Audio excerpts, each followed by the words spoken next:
रोली Tripathi ji Switzerland से। श्री हरिवंश महाराज जी, आपके चरणों में कोटि कोटि नमन। महाराज जी, विदेश में रहते हुए कभी कभी व्यवहार में झूठ बोलना पड़ता है, स्पेशली जब खान पान के लिए कोई पूछता है तो हम कह देते हैं व्रत है, एलर्जी हो रही है, लहसुन प्याज से हमें एलर्जी है। क्या ये ठीक है? ये सत्य के पोषण के लिए झूठ नहीं, ऐसे झूठ नहीं, ये सत्य के पोषण के लिए। हम अपने धर्म पर चलना चाहते हैं, लेकिन हमें पता है कि भोजन अशुद्ध है। अगर मैं कहता हूं भोजन अशुद्ध है तो इनको दुख होगा, तो हम उसको बचाव पक्ष में कहते हैं आज हमारे पेट में दर्द है, आज मैं प्रसाद नहीं पा सकता, आ तो गया हूं पाऊंगा नहीं। ये झूठ नहीं है, हम परम सत्य के पोषण के लिए बोल रहे। जैसे किसी ने कहा कि आप कहते हैं वसुदेव जी सत्य बोलते थे, कंस को जब वचन दिया था तो 8 पुत्र देना चाहिए था। तो सत्य होता है सच्चिदानंद भगवान की प्राप्ति हो। स्वयं भगवान कह रहे मुझे छोड़ आओ, अब परम सत्य का पोषण हो रहा है। संसारी जीव बहुत अटकल लगाते हैं पर निगेटिव लगाते हैं। हम ये देखते कि बुद्धि तो लगाते हैं पर निगेटिव लगाते, नकारात्मक लगाते, पॉजिटिव के लिए लगाते। सत्य का स्वरूप कौन? सच्चिदानंद रूपाय भगवान। और भगवान कहते मुझे छोड़ आओ। अब उनकी आज्ञा का पालन किया, अपने सत्य का फल हुआ भगवान मिले। और भगवान की आज्ञा का पालन हमारा परम से। प्रभु आज्ञा अपेल श्रुति गाई।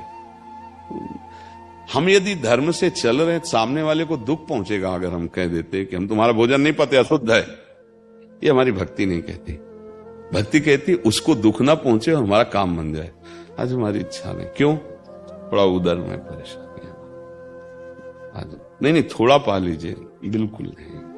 थोड़ा भी पाया तो मुझे परेशानी हुई, बिल्कुल झूठ नहीं। कह रहे बच्चे कहते हैं कि माता जी आप अपने अकॉर्डिंगली बातें चेंज करती रहती हो, कभी कुछ बोलते रहते, कभी। बच्चे अपने धर्म से चलिए। बहुत कृपा है आपके ऊपर कि आप विदेश में रहते हुए धर्म के पालन की बात कर रही।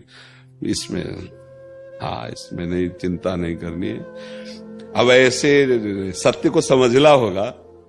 मान लो आंसू आ रहे हैं, बहुत विकलता है श्री जी के लिए। हमारा शास्त्र आज्ञा करता है कि अपने प्रेम को कभी प्रदर्शित न करे। वो नहीं समझ। अब 4 लोग, आपको श्री जी के प्रेम में रोना आ रहा था क्या? नहीं, श्री जी के प्रेम में नहीं रोना आ रहा था, ऐसी कोई बात याद आ गई थी, उसमें रो रहे थे। श्री जी के लिए हम कहां रो सकते हैं? अशास्त्र आज्ञा है कि अपनी आंतरिक वृत्ति को छुपाना है, उसमें नहीं। एक बहुत बड़े महापुरुष थे, राजा के दरबार में श्री कृष्ण कथा हो रही थी। जे ही श्री कृष्ण रूप माधुरी की चर्चा हुई, हुंकार मारी, उछले और गिर पड़े और भाव दशाएं प्रकट हो गई। अब राजा तो चरणोदक उतारा और बहुत प्रसन्न के ऐसे महापुरुष, उनको जब होश आया तो सब हाथ जोड़े खड़े थे। तो सोचा यार यहाँ तो सब जानकारी हो गई। तो राजा से कहा आप ऐसा क्यों कर रहे हैं? बोले आप में भाव दशा। बोले भाव दशा नहीं, मैं मिर्गी आती। तो राजा को भी भ्रम, अच्छा ये मिर्गी आती? बोले हाँ, अब वो कथा में मिर्गी आ गई, कभी भी आ सकती, कहीं भी आ सकती है। अच्छा, मतलब मिर्गी आती। वो समझ ही नहीं पाए, पकड़ ही नहीं पाए, अपने को छुपा लिया। अब कह दो महात्मा झूठ क्यों बोल रहे थे? नहीं, शास्त्र आज्ञा है अपने प्रेम को छुपाना। ये थोड़ी क्या, नहीं हमारी भाव दशाएं थी, प्रेम नहीं। आज आंसू चल रहे हैं, कुछ आंख में हो गया, अपने आप चल रहा है। भगवत प्रेम में हमारे आंसू कहां निकलने वाले हैं? बस ऐसे ये इसको थोड़ी कहा जाएगा कि तुम झूठ बोल रहे हो। नहीं, तुम माला जप रहे हो, कितने माला जप रहे हो, कितना बड़े भजनानंदी। अरे कुछ भजन नहीं, दिखावा है, 2-4 माला घुमा लेते।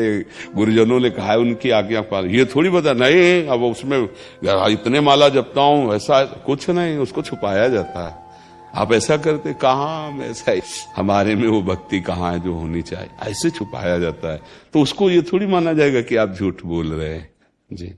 अश्विनी कुमार जी अमृतसर से। जय श्री राम। राधे राधे महाराज जी। महाराज जी, जैसे परा पश्यंती